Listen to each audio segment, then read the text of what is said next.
Hello friends, welcome to our channel crypto with Vishal. आज के video में बात करेंगे गाइस, मार्केट में एंटायर क्रिप्टो करेंसी मार्केट में एक डाउनफॉल हमें देखने को मिला है। यहाँ पे कल के वीडियो का जो टाइटल मैंने रखा था वो था यहाँ पे बिटकॉइन शॉर्ट टर्म क्रैश, और एक क्रैश जो है अभी हमें यहाँ पे देखने को मिला है। इस क्रैश के बाद इंपॉर्टेंट कौन सा प्राइस लेवल है उसके बारे में आज के वीडियो में डिस्कस करेंगे, और एग्जैक्ट रीजन क्या था क्रैश होने का, कुछ इंपॉर्टेंट न्यूज अपडेट्स है, और उसी के साथ साथ शिबेरियम आ गया पर क्या हुआ यहाँ पे शिबा इनू और उसके जो इकोसिस्टम के टोकन्स और कॉइन है उसके बारे में आज के वीडियो में बात करेंगे। सबसे पहले एक बार क्विकली बिटकॉइन के चार्ट की बात कर लेते हैं यहाँ पे। उससे पहले एक बार देख लेते हैं हम लोग क्रिप्टो एनालिसिस क्या बोल रहे हैं। मार्केट कैप 1.9%, 2% तकरीबन बोल सकते हैं हमें नीचे गिरी है। 1.14 ट्रिलियन की मार्केट कैप चल रही है, वॉल्यूम 20% बढ़ा है। इनफ्लो की बात करें तो यहाँ पे दो डेटा हमें इनफ्लो के आते हुए दिखाई दिए रात 12 बजे से लेके अब तक के। Fear and index neutral 50। पिछले एक घंटे की अगर हम लोग सेंटिमेंट्स की बात करेंगे तो वो है यहाँ पे सेल की तरफ, और अगर हीट मैप देखें तो लाल रंग जो है वो फिलहाल यहाँ पे दिखाई दे रहा है। बीटीसी 2% और इथेरियम 1.64% डाउन जो है यहाँ पे दिखाई दे रहा है। चार्ट्स के बारे में गाइस अगर हम लोग बात करें तो किक मूवी का डायलॉग था जब नवाजुद्दीन सिद्दीकी बोलते हैं कि मौत को टक करके छू के आ जाता हूं, तो बिटकॉइन ने भी बिल्कुल टक करके जो हमारा सपोर्ट जोन था उसको यहाँ पे टच करा है, जिसके बारे में पिछले कई दिनों से हम बात कर रहे थे। 28,300 का एक ऐसा लेवल है जिसको एटलीस्ट बिटकॉइन को यहाँ पे टच करना चाहिए, और उसने उसी लेवल को जो है यहाँ पे टच करा है। अब इसके बाद इंपॉर्टेंट जो चीज़ें हैं जो मैं देख रहा हूँ यहाँ पे, वो हमारे पास अगला जो सपोर्ट है वो है यहाँ पे 200 EMA, जो आता है तकरीबन 27,300 के बीच, 300 के रेंज में ये हमारे पास आएगा। और अगर ये भी किसी कारणवश टूटता है तो हमारे पास 25,000 का एक बहुत इंपॉर्टेंट जोन हमारे पास जो है वो यहाँ पे आ जाता है। इसके बारे में थोड़ा भी हम लोग ध्यान रखेंगे। एक और चीज, एक ट्रेंड लाइन थी हमारी, वो टूटी है। जो ट्रेंड लाइन हमारी अगर आप देखेंगे तो दिसंबर से अभी तक ये ट्रेंड लाइन बनी हुई थी। इस ट्रेंड लाइन में मैं एक इंपॉर्टेंट चीज ये बोलूंगा, हमें वो ये देखना है कि जो डेली कैंडल है हमारी आज की, वो इस ट्रेंड लाइन के नीचे क्लोज होती है या नहीं होती। अगर ये कैंडल हमारी आज की ये ट्रेंड लाइन के ऊपर हमारी क्लोज हो जाती है तो फिर से हमें फिलहाल थोड़ा नीचे आने के जो चांसेस है वो हमारे फिलहाल के लिए यहाँ पे काफ़ी कम हो जाएंगे। करंटली बात करूँ तो जब ये वीडियो मैं बना रहा हूँ बिटकॉइन का प्राइस है 28,617 और 28,600 की रेंज के बीच में यहाँ पे चल रहा है। तो ये दो लेवल फिलहाल के लिए अभी हमें यहाँ पे ध्यान रखने। इसके अलावा अगर मैं वीकली चार्ट में बात करता हूं तो हम लोगों ने ऑलरेडी यहां पे बात करी थी, राइजिंग वेज जो है हमारा यहां पे बन रहा है, और ये कुछ इस तरीके से यहां पे हो सकता है। यहां से एक उम्मीद है कि नीचे की तरफ हम लोग जाएंगे। वीकली टाइम फ्रेम पे मैं यहाँ पे बात करता हूँ, और उसमें भी एक इंपॉर्टेंट चीज़ ये थी कि जो हमारा ये वाला लेवल था, यानी कि जहाँ पे हम लोग अभी चल भी रहे हैं 28,500-600 का जो लेवल था, यहाँ पे वीकली कैंडल को अगर आप देखेंगे तो लगातार 3 बार इसी लेवल पे सपोर्ट जो है मिला है। तो ये बहुत इंपॉर्टेंट रहेगा देखना कि बिटकॉइन अभी आने वाले दिनों में किस तरीके से यहाँ पे मूव करता है। मेरा जो पर्सनल ओपिनियन है, यहाँ पे शॉर्ट टर्म का क्रैश हम लोग पिछले काफ़ी टाइम से एक्सपेक्ट कर रहे हैं, वो क्रैश हमें यहाँ पे एक देखने को मिलेगा, जो कि बिटकॉइन का जो बुल रन है उससे पहले का लास्ट क्रैश यहाँ पे होगा।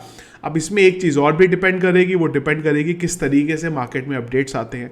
अगर करंट सिनेरियो में जो कल हमें एक डाउनफॉल यहाँ पे स्पेसिफिकली देखने को मिला है, अगर हम उसकी बात करें और उसी के साथ साथ अगर हम लोग यूएस का मार्केट देखें तो चाहे S&P 500 हो या नेस्डैक को सब रेड में देखने को मिला। इसका जो सबसे बड़ा रीज़न है वो यहाँ पे फेड के कल मिनट्स आने थे। देखिए, दो चीज़ों को समझिएगा कि FOMC की मीटिंग नहीं थी इस महीने, कोई भी FOMC की मीटिंग नहीं होने वाली है। लास्ट जो FOMC की मीटिंग हुई थी उस मीटिंग में जो भी डिस्कस हुआ था वो 1 by 1 पॉइंट्स मैंने यहाँ पे डाले थे, और जब ये मीटिंग चल रही थी मैं नोट्स बना रहा था, करीब 1 बजे मैंने ये सारे नोट्स अपडेट करे थे। इस मीटिंग में जो चीज़ जो पावेल ने बोली थी वो ये थी कि नेक्स्ट रेट हाइक इस बेस पे डिपेंड होगी कि CPI का क्या डेटा आता है और जॉब क्लेम की रिपोर्ट क्या आती है। 2 CPI का डेटा आने हैं, 2 जॉब क्लेम के डेटा आने हैं, लेकिन जो मिनट्स आए निकल के, अब इसमें ना आज तक मुझे समझ में नहीं आई ये बात कि जब FOMC की मीटिंग हो जाती है उसके तुरंत बाद मिनट्स क्यों नहीं आते, 1 महीना क्यों लगता है यहाँ पे। और मिनट्स में जो बात करी गई वो ये करी गई कि more rate hikes could be necessary in the future unless condition change. यहां पे बात ये करी गई है, जो टोन है ना वो टोन में बहुत अंतर है। जो पॉवल ने बोला था वो टोन ये थी कि हम लोग डिपेंड करेगा सीपीआई के डेटा पे, और यहां पे उन्होंने ये बोला है कि रेट हाइक होगी जब तक चीजें चेंज नहीं होगी। तो मतलब एक था, पर दोनों चीजों की जो टोन है वो अलग है, और उस टोन का एक इंपैक्ट देखने को मिला। वॉल्यूम ऑलरेडी हम लोगों ने बात करी है गायब है मार्केट से, और उस वॉल्यूम के गायब होने पे अगर पॉवल की स्पीड, अगर मिनट्स बेसिकली आए, और उसमें ये आएगा कि जो नेक्स्ट एफओएमसी की मीटिंग होने वाली है सितंबर में, उसमें रेट हाइक हो सकते हैं। और इस चीज पे डिपेंड कि सीपीआई का डेटा कैसे आएगा, दोनों चीजें अलग थी। तो ये एक इंपॉर्टेंट फैक्टर रहा फिलहाल यहाँ पे मार्केट को गिराने में। ऑलरेडी जैसा कि हम लोगों ने प्रिडिक्ट किया था, वॉल्यूम नहीं है, मार्केट नीचे जाएगा, वो ऑलरेडी खराब सिनेरियो था, और उस पे पॉवल के जो मिनट्स आ गए वो भी थोड़े से नेगेटिव आ गए, सारी चीजें आपस में मिली और उसका इंपैक्ट हमें मार्केट में देखने को मिला। तो इंपॉर्टेंट अभी दो लेवल आपको अगर ट्रेड ले सकते हैं आप यहाँ पे 28,300 पे हमारी पहली एंट्री जो है ओपन हो गई है लॉन्ग की। अगली एंट्री ओपन करेंगे हम लोग 27,300 पे, 300-400 पे, और उसके बाद की जो एंट्री रहेगी वो रहेगी हमारी 25,000 के नियर अबाउट। इसके बाद के लेवल अगर मार्केट उस लेवल पे गया तब हम उन सब सारी चीज़ों को यहाँ पे बात करेंगे। इसके अलावा अगर कुछ हम लोग इंपॉर्टेंट न्यूज़ अपडेट्स की बात करें तो एक यहाँ पे सरप्राइजिंग डेटा निकल के आया है। ग्लोबल वेल्थ रिपोर्ट यहाँ पे निकल के आई और उसमें यूएस का बैंड बजा हुआ। उस रिपोर्ट के अकॉर्डिंग यूएस को 5.9 ट्रिलियन का लॉस हुआ है 2022 में, अगर हम लोग ये वेल्थ रिपोर्ट की माने तो। और अगेन ऐसा नहीं है कि मैं आपको यहाँ पे कोई किसी वेबसाइट का आर्टिकल दिखा रहा हूँ, यहाँ पे मैं आपको जो एक्चुअल में रिपोर्ट आई है ग्लोबल वेल्थ रिपोर्ट 2023, उसका जो एग्जैक्ट डॉक्यूमेंट है वो दिखा रहा हूँ। उस डॉक्यूमेंट के अकॉर्डिंग यूएस को 5.9 ट्रिलियन डॉलर का लॉस हुआ है 2022 में। तो ये चीज़ें भी जो है यूएस के लिए थोड़ी सी खराब जो है वहाँ पे दिखा रही है। इसके अलावा एक और इंपॉर्टेंट अपडेट वो रहा है यहाँ पे कॉइनबेस का। तो कॉइनबेस ने यहाँ पे अप्रूव अब हो गया है कॉइनबेस के लिए कि बिटकॉइन और इथेरियम फ्यूचर ट्रेड यहाँ पे ले सकते हैं। बड़ी चीज़ है क्योंकि पहली बार किसी यूएस स्पेसिफिक एक्सचेंज में ये चीज़ हमें यहाँ पे देखने को मिली है। अब इसके बाद इंपॉर्टेंट बात कर लेते हैं, वो रही कल की, और वो ये रहा फाइनली शिबेरियम यहाँ पे लाइव हो गया। लोगों को बहुत सारी इस चीज़ से उम्मीद थी, और मेरे पुराने वीडियो से मैंने हर बार आपको यही बात बोली थी कि ब्लॉकचेन लेके आना बहुत बड़ी बात नहीं है। ओपन सोर्स आज की डेट में अवेलेबल है। बहुत लोग उसके बाद कमेंट करते हैं कि यार अगर तुम्हें लगता है कि ब्लॉकचेन बनाना इतना ही आसान है तो एक ब्लॉकचेन अपनी बना लो। यार ब्लॉकचेन बनाना कभी मुश्किल नहीं रहा, इंपॉर्टेंट चीज़ है उसको चलाना। पॉलीगॉन का पूरा सोर्स कोड गिटअप पे जाओगे आप अवेलेबल है, और भी जो ब्लॉकचेन है उनके कोड गिटअप पे ऑलरेडी अवेलेबल है। इंपॉर्टेंट चीज़ रहती है उसको चलाना, आप किस तरीके से चलाओगे। टोकन बनाने का काम 1 से 2 मिनट का है। एक्सचेंज बनाने के कोड ओपन सोर्स अवेलेबल है, अगर आपको कोडिंग नहीं आती तो भी स्टार्ट कर सकते हैं। पर हमेशा से ये चीज़ें बनाना इंपॉर्टेंट नहीं है, इंपॉर्टेंट है इसको आप किस तरीके से चलाएंगे।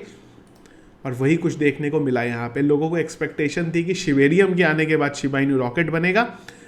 प्राइस में आपको अपडेट डेफिनेटली देखने को मिलेगा। जिस जगह पे शिबा इनू का प्राइस है, ऐसा नहीं है कि शिबेरियम के आने के बाद प्राइस नहीं होगा, पर थोड़ा सा टाइम यहाँ पे देखने को लग सकता है। करेंटली बात करें तो शिबेरियम 8% डाउन, बोन 20% डाउन, और लीश के बारे में बात करें तो वो 25% यहाँ पे डाउन चल रहे हैं। देखिए इन सबका इंपॉर्टेंट जो रीज़न रहा एक, वो रीज़न यहाँ पे बिटकॉइन भी रहा, क्योंकि अगर आप ऑलरेडी हीट मैप भी देखेंगे तो बाकी ऑल्ट कॉइन्स जो हैं वो भी अच्छे खासे यहाँ पे डाउन की तरफ जाते हुए दिखाई दें। चाहे हम लोग मेकर की बात करें, या फिर हम लोग आर्बिटम की बात करें, या फिर हम लोग बिटकॉइन कैश की बात करें, यूनिसॉप की बात करें, खैर शिबा इनू तो है ही है यहाँ पे।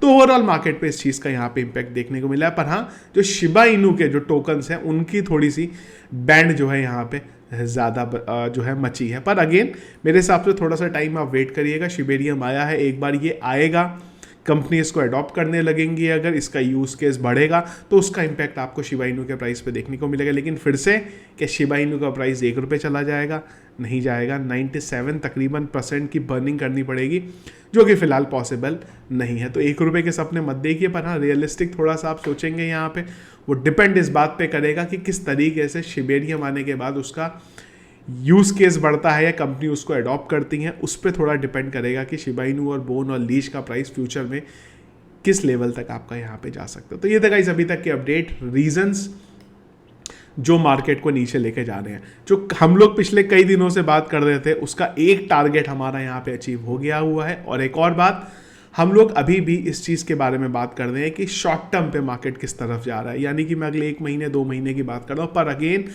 लॉन्ग टर्म पे अगर हम लोग बात करते हैं, जितनी न्यूज़ अपडेट्स हैं अभी, अगर नहीं बेसिकली जब भी वो एग्जीक्यूट होती हैं, मैं बात कर रहा हूँ यहाँ पे ETF की, कंट्रीज को अडॉप्ट कर दी हैं, प्राइस में आपको डेफिनेटली बिटकॉइन के बड़ा पंप देखने को मिलेगा। बस बात होती है कि it's a matter of time की बात है, वो टाइम लगेगा। नेक्स्ट ईयर हाविंग होने वाली है, ETF आने वाले हैं, तो प्राइस में आपको डेफिनेटली एक पंप देखने को मिलेगा। पर हाँ, उससे पहले का जो टाइम है वो थोड़ा पेनफुल हमारे लिए यहाँ पे हो सकता है। तो देखा इस अपडेट जो चल रहे हैं मार्केट के अंदर, इसके अलावा अगर कुछ दिन पर रहा तो वो डिस्कस करेंगे हम लोग टेलीग्राम चैनल पे, जिसके लिए टेलीग्राम का चैनल आप लोगों ने ज्वाइन नहीं किया, जो ज्वाइन करेगा लिंक वीडियो के डिस्क्रिप्शन पे मिल जाएगा। वीडियो पसंद आया इसको लाइक और शेयर जरूर किया। चैनल में अगर आप नहीं है फर्स्ट टाइम वीडियो देख रहे हो, चैनल को सब्सक्राइब कर लीजिएगा। Thank you friends.